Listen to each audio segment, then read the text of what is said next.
ne beeteekayo ne bateeka mu chansi y'okuba nti basekererwa, ensi emala n'ebasasula. Ensi emala n'ebasasula ng'abantu ogenda okulaba. It's not by chance that they are there. They stood out. They were ridiculed, but they know what they wanted. They understood the process and they went for it. What do you want?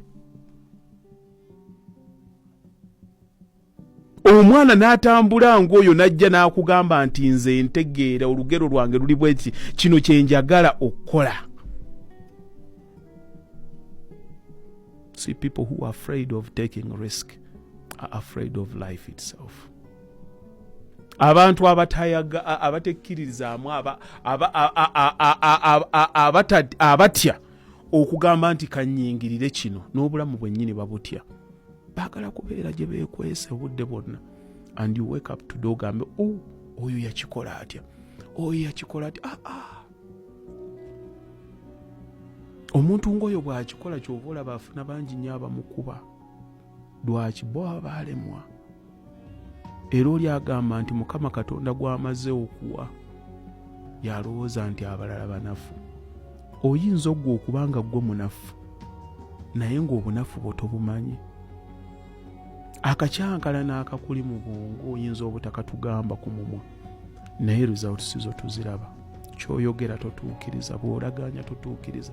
Nja kubaawo tojja kubeera, wafuna ekirungi omulaba bubi. Results don't lie.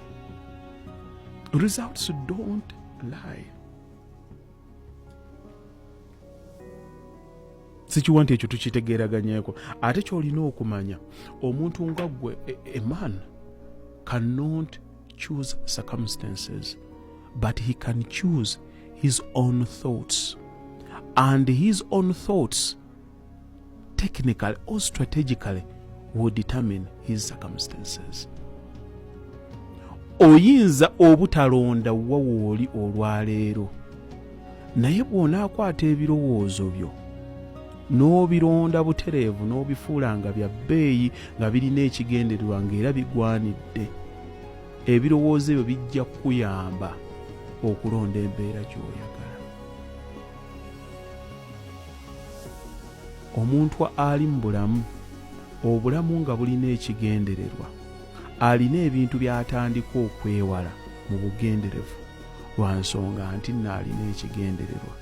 Ebintu ebyo bw'abyewala olw'ekigendererwa kiri, akurietinga kye bayita habits. Enneeyisa, leero nkoze enki, enkya n'oluddako. Habits bw'ozikwata kamu enneeyisa, kino ne kino ne kino ne kino, kye kifuuka obulamu bwo. Bw'onaabikwata ebyo n'obitegeera, systematically you master your life. Waliwo omuntu eyankubiddeko essimu olunaku lw'ejjo, yankubira tanfuna. Bwe yamaliriza nga tankwata n'ansikumira message nti nkwetaaga okwogera naawe. I remember the message she sent me, n'angamba, get back to me